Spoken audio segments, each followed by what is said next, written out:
with Andrew Castle.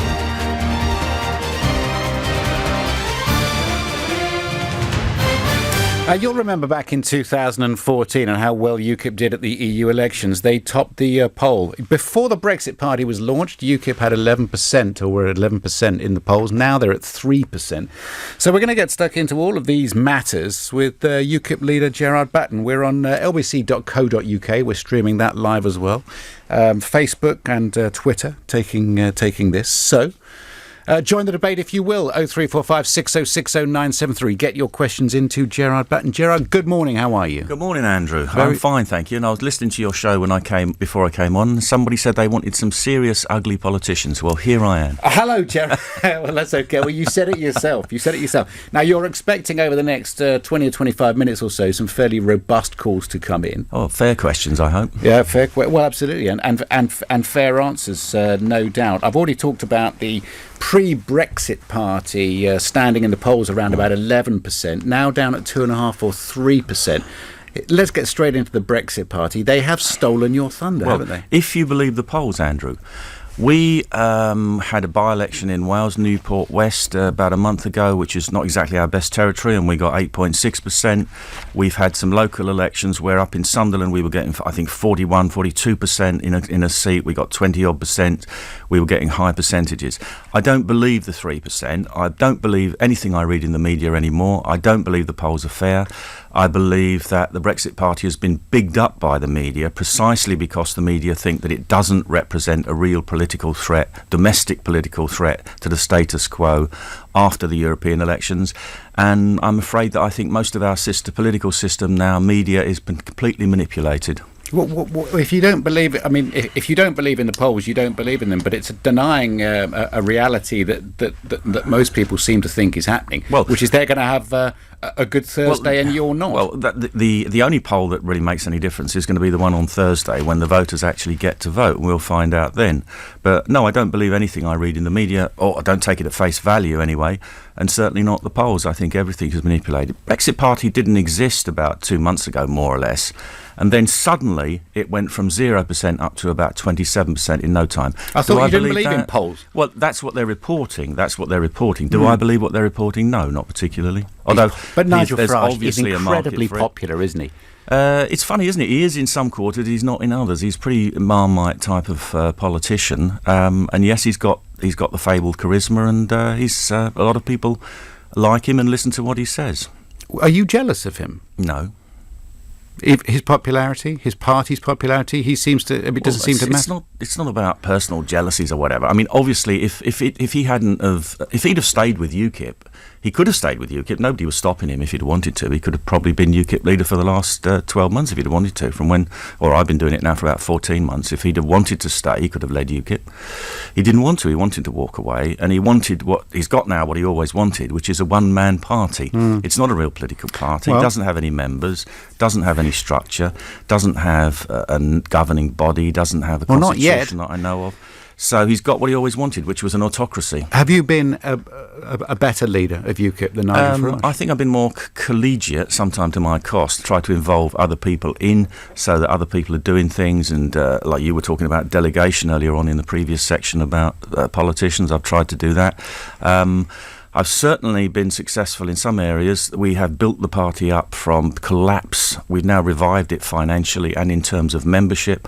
And a lot of people in the party think I've done a good job, and a lot of people outside are complimentary as well. Why do you say the Brexit Party and Nigel Farage is an autocracy? I mean, it's not a one-man band. I mean, Anne Widdecombe is now on board. Claire Fox is on board. Annunziata Rees-Mogg is on board. Ben Habib. Richard Tice is the chairman. Martin Daubney is another who's been on this programme. These are good names, and they're certainly more impressive names than Carl Benjamin. It's not a real political party in the sense that it doesn't have the structure of a political party. It doesn't have members. It only has subscribers who send in money. They have no vote on who the leader is or anything else. There's no branches. There's no structure within the party. There isn't meant to be. Nigel will make all the decisions. So I believe all the money that they're accruing is going into a trust where there's one shareholder, and I believe it's him. So he controls the money and he controls the decision making. I don't know. Well, that's what I've heard. Who from? Media? The same media that you don't trust? No, people on the inside of the Brexit Party. Oh, okay. Who I still talk to. Talk to me. I'm talking to you. No, they talk to me. Oh, they talk to you. Is UKIP's decline permanent? And is that the fear, Gerard? Well, UKIP's been around now we started as the Anti-Federalist League in 1992, so 27 years really, when we changed our name in 93. We've been written off more times than Count Dracula. And I can remember after every election where we did well, it was a flash in the pan, it's not going to last, and we're still here 27 years later. So whoever the next leader might be, then I'm sure that UKIP has a future. Is some of your decline down to the people? I mean, I've listed the people in the Brexit Party. We obviously have to talk about Carl Benjamin. We'll talk about Tommy Robinson and whether he's an advisor of yours in a minute. But surely you're going to be judged on the people that you associate with and the people you take on board. Carl Benjamin, the Sargon of Akkad, has been disgraceful, has he not? No, he hasn't. And we have got 30,000 people in UKIP. We've got some fantastic people in UKIP. I know, but we're talking about of all different kinds. I know, because he's banned from Exeter Cathedral yesterday. Yeah, look at what's happening in this country. Here's a man who is a commentator on the internet and whatever. He's a champion of free speech. He makes one joke which I don't approve of. Wasn't a and joke. Suddenly we have this completely infantile reaction across the country from the media and people like Gloucester Cathedral who want to ban him. If you don't like what if Gloucester Cathedral didn't like his joke, why don't they have him on a platform and people can ask him questions about why he made it? Don't forget, he's been on the media. He was on the Victoria Derbyshire show, I think, on Thursday, yeah, saw that. And gave an explanation of why he said and why he said it. It wasn't very convincing, was it? I think that you cannot speculate. You see, here we are. We're in the middle of an election that shouldn't be taking place about the fundamental future of our country, and all the media want to talk about is somebody making a stupid joke. He's a candidate for your party, Gerard. You have a stream of filth on all the mainstream channels in so-called comedy shows all the time, which is perfectly acceptable. Nobody bats an eyelid. A candidate in an election made a joke about 3 years ago and then followed it up with another stupid joke, which I didn't approve of. Suddenly that is the overriding factor in the whole election. No, it's not. We've talked about a number of things. This is something that we have to address. Who you've got standing as potential MEP. Well, I have to ask you. He's a candidate in the election. He's a candidate in the election, and he has speculated about whether he would rape in the context of an exchange. In the context of an exchange with an MP who is herself not a stranger to controversy. She made a remark, for example, which a lot of people would find distasteful, which is that the 1,400 or so sexual assaults in Cologne in 2016 were comparable to a night out in Birmingham. A lot of people might be upset about that, but that's okay because she's a Labour MP and she can say things and other people can't. How do you think it sits with particularly female voters? Well, when one of your potential MEPs says things like that, he's being investigated by the police. It's just an investigation. We have lots of women in UKIP and in positions of authority. My chairman is a lady that I appointed. She doesn't have a problem with Carl Benjamin. Lots of other people don't have a problem with him because they've actually looked beyond the surface of the current media outrage. And it's not just understand media it a bit more. That's just hateful language. For me, me personally, Gerard, and we happen to have mics in front of us, I would be saying the same thing to you if I was outside now. That is a hateful thing to say. It's a vulgar thing to say. And at a time where emotions are running high and so polarisation. what do you want me to do about it then? Well, I think if you said, you know what, he really shouldn't have said that because it was stupid. I've said that. I said it's a stupid joke. I've said that over and over again. I don't know. But he should be suspended. No, he shouldn't be suspended because if you're going to suspend everybody from public life who's done something which somebody else doesn't approve of, there wouldn't be anybody left in politics, and there probably wouldn't be many people left in journalism either, would there, Andrew? Well, probably not, Gerard. That's a very good point. Well, let's move on to another controversial figure, and you must have been expecting me to ask you a question about your still advisor, Tommy Robinson? Well, he hasn't been able to do much advising because his life has kind of been taken up with the death threats against him and the threats against his family and the fact that he's been put in prison on a completely trumped-up charge. And now he's going to be in court for the 8th time after the judge in the Old Bailey threw out the last case as being completely unsupportable. And I was there and I watched it. The judge wasn't having anything to do with it. Sent it up to the Attorney General, who has now decided that there's going to be another charge of causing causing anxiety to the men who had been convicted of child rape and were going back in the court. Well, it's a completely trumped-up charge, and the state wants him in prison because it thinks he might be murdered, and they want him murdered. That's your take on Yes, it. it is. You've called him at other times a good person to have on side. This is one court case. He is a convicted felon in this country for a number of different issues as well. Is he the right man to say that you've You've got taking advice convicted felons mortgage in the House fraud, of Lords. hold on. Mortgage fraud, a passport offence, 2 other convictions. That's a proper criminal record. Have you read his book? Isn't it? Have you read his No, book? I haven't. No, well, read it, Andrew. What's it called? Do you know what it's called? Enemy of the State, and he explains some of those things. Okay, now the passport one. He was going to America to talk to a conference, and they decided to ban him from going. So what did he do for a joke? He went on his friend's passport and came back, and for that he gets a criminal conviction. Well, yeah, I know somebody who went on a trip to Brussels on one of the coach tours that have been arranged by me as an MEP. Came out of his house, realised he picked up his wife's passport, went all the way to Brussels and back on his wife's passport. Did he commit a criminal offence? No more than Tommy Robinson did. Well, okay, he's a convicted. But if the state decides it wants to persecute somebody, then it will. All right, okay. Well, that's Tommy. You are still taking advice from him, though. No, I'm not, because he's too busy doing other things. Oh, he's got time to pick up the phone. Have you spoken to him on the phone lately? I haven't spoken to him for about a month or 6 weeks. Okay. When we went, Malcolm Lord Pearson in the House of Lords, when Tommy came in for a meeting. And that's the last time I've spoken to him. And of course, he is now running as a competitor to UKIP in the North West. Because he's running in his own right as an independent. All right. Well, Gerard, should we take some calls now? 9:15 is the time. We've got 15 minutes with Gerard Batten, who's the UKIP. I hope they're going to ask me about the European elections and the European Union. Oh, actually, do you know what? Have you got some headphones there? Should we just make sure we got those on there? All right, great. Robert is in Rochester, and he's our first caller. Hello, Robert. Hello, how are you doing? Very well, thank you. Gerard Batten is waiting for your question. Are you going to ask about the European elections? Sort of. It's more about how is UKIP going to bring on new voices to offer a different direction, or possibly even a similar direction, but bring up more people that are within UKIP. The talent pool seems to be quite great when you look at places like Medway hitting 16.5% in the local elections. So is there going to be any infrastructure before Gerard goes to actually bring up more voices within... Okay. Gerard? Well, unlike the Brexit Party, we do have an infrastructure. We have a branch infrastructure, and what I'd like to see is a branch in every one of the 640 or 650 parliamentary constituencies in this country. So it's not my party. I lead a democratic party. If people within the party want to get involved in the politics, then they can do that by getting involved in a branch. Every branch needs a minimum of 3 officers. It needs activists, and that's the way people make their initial involvement. Then they can seek to be candidates, so they become a political voice in the party.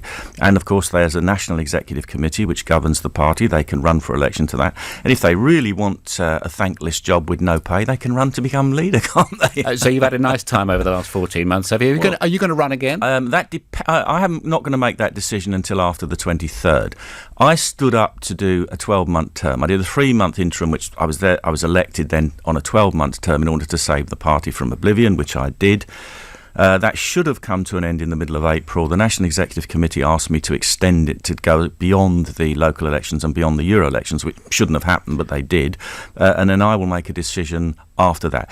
The National Executive Committee is meeting on the 2nd of June, where they will instigate the next leadership election, and I'll make my decision. If you get no MEPs, and that is a possibility, having been the leading UK party in Brussels and Strasbourg in 2014, would you then go? I'd have to, as I'm not going to make the decision now on air. I'm sorry, Andrew, but I will make that after the results. Let's see what the results are, and also how I feel about it. Do you expect to get beaten up on in an electoral way on? No, Thursday? I don't. UKIP has got. If I listen to the media, of course, I wouldn't come out. I'm only asking about your expectations. No, I'm not having a go at you, Andrew. I'm talking about most of the other newspapers and TV channels. If I watched those, I probably wouldn't come out the front door. But when I've been around the country in my coach in our election bus recently, we've got loads of support from people coming up. I think there's lots of people out there who are going to go out and vote UKIP on the day, but aren't necessarily telling people. And of course, the media has no interest in helping UKIP by giving us a fair crack at the whip, because they want us to disappear, because almost all of the media are Remainers. They want to stay in the European Union, and they are not going to do any favours to the main Leave party, which is us. OK. Jake's in Derby. Hello, Jake. Hi, good morning. Good morning. Go ahead. Your question to Gerard Batten. Okay, is UKIP a white supremacist stroke racist party? Sorry, say that again. Is UKIP a white supremacist stroke racist party? No. Why is your question put because you think they are, Jake? Indeed. Okay, Jake. Given the fact that it's anti-Muslim, it's anti-black, it's anti-immigration, and has a lot in common with the likes of Salvini, Le Pen, and Gilders. Okay, Jake, can I ask you a question? Give me one concrete example of how I or UKIP is a racist party. Well, the fact of the matter that you use immigration to whip up public frenzy to the extent that the word immigration has been synonymous with do you think, the worst of the worst. Do you think that there should be no immigration policy, that should be uncontrolled and unlimited? I'm not saying that. But no, I'm not. I am saying it because that's what I've said throughout my time. I was immigration spokesman under Nigel Farage for about 5 years, and I wrote extensively on immigration. So you were responsible for that bus, were you? What were bus? you responsible for that bus then? What bus? Breaking point. You might. No, I didn't have anything to do with that because I wasn't consulted. I wasn't consulted on the campaign in 2014. I played no part in that. From 2009 to 2014, I was the immigration spokesman. I've written extensively on it. You can read it if you care to. All I've ever talked about is a controlled and limited immigration system, which is appropriate. And UKIP's immigration system is actually less racist than the one we've got now, because we actually say the same rules should be applied to everybody from wherever they come, and shouldn't give preference to people just because they come from the European Union. Jake, last word? Well, you haven't got a last word because you know you're on an untenable position. I definitely do have a last word. I mean, the fact of the matter is that UKIP has a lot in common with people like Le Pen, Salvini, and Gilders. You're anti-immigration party. We're not anti-immigration. Of course you are. No, we're not. We want controlled and limited immigration. No country in the world should have unlimited, uncontrolled immigration. That is an idiocy. Your stance on immigration is very vulgar and perpetuates the myths. And you haven't got a single fact to back up your arguments. Your arguments are based on prejudice. There's a fact to back up my argument. No, you haven't. Jake, I have. I'm going to cut you off there, and I've got some facts here. I've got the UKIP manifesto wording here. This is on immigration. Under a security-based screening policy, we restrict any limited migration from Islamic countries to those people we can be sure as far as possible do not follow a literalist and extremist interpretation of Islam. Okay, what's wrong with that? Well, that would strike some people as being racist. Why would it? What's the ideology got to do with people's race? Under a security, so people. What is a literalist and extremist interpretation of Islam? What does that mean? You don't want Muslims coming to this country? People who think it's okay to kill infidels, make war on infidels, strike terror into the hearts of infidels, crucify them, cut their heads off. All the things that are literally in the Quran. And if people think that's literally true, how do you conduct a screening policy? We would have, in the same way possibly that they're doing now in the ISIS camps, and where they're talking about people coming back into the UK, and perhaps on the same basis that the government has now actually barred Shima Begum from coming back. So you look carefully at what people are, what they do, and what they believe. Are you an anti-Islam cult? I am. Let me make this plain. I have never said or written anything about Muslims. I talk about the ideology, and I do not like the ideology of Islam. I think it is the most regressive, backward force on earth, and in that I agree with Winston Churchill. And you have called it a death cult, which it is. And so you'll back that up, and you think that's going to appeal 100%. to voters in this country? I am not a politician who says things because I think they're going to curry favour with the mass of people who want to hear lies. I speak the truth. If people want the truth and they want to vote for it, that's up to them. Mike Cookham, your deputy leader, you might have seen this interview that he did recently. He said your immigration policy is badly worded and it could be changed. Will it be? Is that badly worded? Mike's area of expertise is fishing. If you ask him a question about that, he'll give you an expert answer. But he is deputy leader, isn't he? He is, and we're a democratic party, and he's entitled to a different point of view. And if he wants to run for the leadership after the 2nd of June, he's entitled to do so. OK, so you think that wording is OK? In terms of your immigration policy, that's OK to screen Muslims. So you'll stand up for that. Absolutely, 100%. So limiting migration from Islamic countries, and at some point we'll know exactly what following a literalist or extremist interpretation of Islam actually means. If you believe every word in the Quran, then you follow a literalist interpretation of it. If you think it's okay to make war on infidels, kill infidels, strike terror into the hearts of infidels, crucify them, behead them. I'm an infidel, by the way, and you probably are too. I take that a bit personally, don't you? Would you be offended if there was a Muslim Prime Minister of the United Kingdom? If he took a literalist interpretation of his own religion, then I would be. And I know Muslims who will tell you that they don't actually believe it all. It's a load of codswallop. But they can't actually say that because their lives might be in danger. Now, if you had a Muslim Prime Minister like that, it wouldn't bother me in the slightest. Are you offended that we've got a Muslim Home Secretary? Why do you think I should be offended by that? Are you? I'm just asking you if you are or you aren't. Are you offended that the Mayor of London is a Muslim man? No, I'm not. Are they? Do they not? Are they not? I don't know. Maybe you should have them on the show and ask them. Do they think it's okay to strike terror into the hearts of infidels like yourself and me, and kill infidels and make war on them? I hope they would say no. It's not true. I'm trying to work out what literalist means. Literalist means taking every word of it literally. Very subjective, isn't it? That's difficult to define, isn't it? Entirely. Well, ask them. Don't ask me. Ask them. So if they have a literalist read a bit of the Quran out, have them on the show, read the Quran out to them and say, do you believe this is literally true or not? All right. I can't answer that question, they can. David is a first-time caller from Wimbledon. Hello, David. Gerard Batten has got his headphones on, waiting for your question. Hi, Andrew. Hi, Gerard. Sorry, a bit nervous. I don't want to get into the debate about whether or not these characters, Tommy Robinson and Why don't we have some questions about the European election and the European Union? No, but people are calling in to speak to the head of Ukip. So I said I don't want to get into the debate about that. Good. About whether these people are racist or whether the party's racist.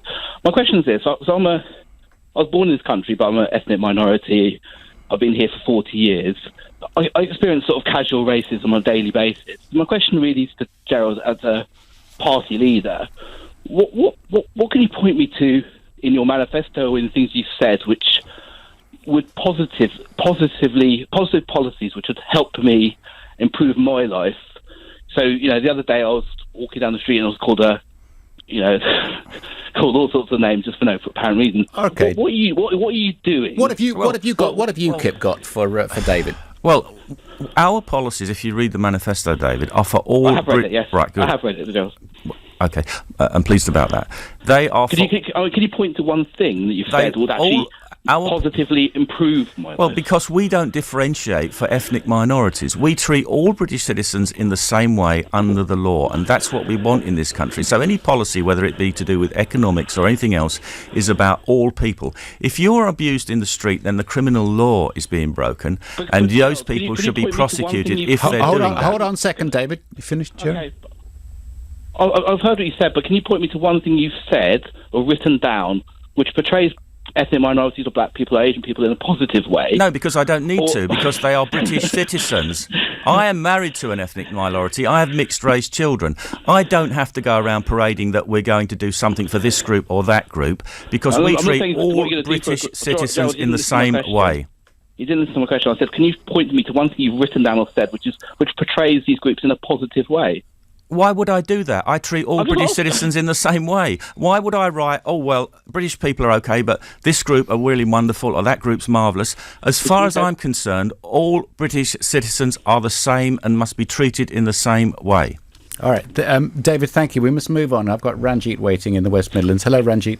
Hello, good morning, Andrew. My question is, to be a leader of any particular political party, you've got to have some form of intelligence. So I'm not going to insult you, but why are you and your party in so much denial the matter of Jess Phillips? How would you like it if I said that about your wife and your children or your sister? Why are you, even when Andrew... There we are, not a single question about the European Union. Ranjit, let me just... Yeah.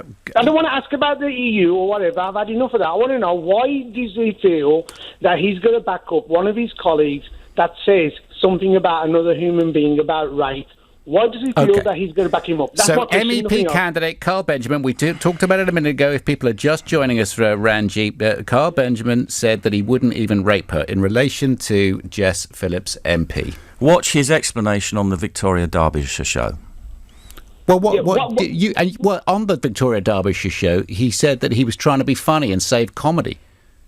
What's so funny about it? Explain to me. What do you find funny? I don't, because I said it's a joke I don't condone, I wouldn't make. He's made it, or he made it... Hold on a second, Ranjit. I didn't make the joke. I don't find jokes like that funny. I don't find any of the comedy on the mainstream TV funny anymore. I don't watch it. Most of it's just a torrent of abuse and filth, and it doesn't appeal to my sense of humour. People are offended that he said something like that. Even yesterday, this Jack Renshaw got sent to prison for life for threatening the life of Labour MP. That was a bit more serious than a joke, wasn't it? Rosie. Well, people who've been sexually assaulted or raped would be pretty offended by this. The point is, Gerard, that he's let your party down, hasn't he? Shouldn't you have done something about it and shown stronger leadership? First of all, the original remark that he made 3 years ago was in the context of an exchange, okay? And I didn't even regard it as a joke. I don't condone the remark itself. I think it was a wrong thing to do. Then he made another joke, which is I wouldn't even try to defend. I didn't think it was funny, but he has another identity as a comedian and a social commentator, and he made that in the course of a video or an act, some kind of act that he was doing. Now, as I said to you, I don't condone it. He's explained it. Other people have said they're not offended by it. Jess Phillips herself is not a stranger to controversy. And this whole thing arose because she barred some kind of debate in Parliament on male suicide, which Carl Benjamin feels very strongly about because his uncle committed suicide. Right. And that's the context. Okay. And how many times have we got to go and have the same ground? There's a European election which shouldn't be happening. And we don't have a single call. I have to be honest with you. We don't have a single call. Have you got a screen in front of you? We don't have a single call. No, I haven't got a screen. No. Well, we don't have a single call, I can assure you, on the European elections, which take place on Thursday. Then this is what people should be concerned about. And you are Ukip. Well, why haven't you managed to gain their attention to that point? Probably because every time I go on the media, they talk about things which are not important like this and rake it up because they don't want us talking about the European elections, which shouldn't be taking place. Your relationship with Tommy Robinson's important. The relationship of your party, your immigration policy is important. We've talked about a lot of different things. And if people don't call up and say, I want to know about the European elections, then we can't... I mean, here's another one. Ben is in Haringey. Ben, go ahead and ask your question, Ben. Yes, I want to know. I'm less concerned about the Brexit because if it happens, we deal with it. The concern I mainly have is if extreme right-wingers take over, not yourself, but extreme right-wingers in the Conservative Party take over, then the National Health Service is in danger. And Nigel Farage has already said on many occasions he wants an insurance-based system. What is your policy? Well, I don't think the Conservatives are right-wingers. I think most of them are socialists anyway.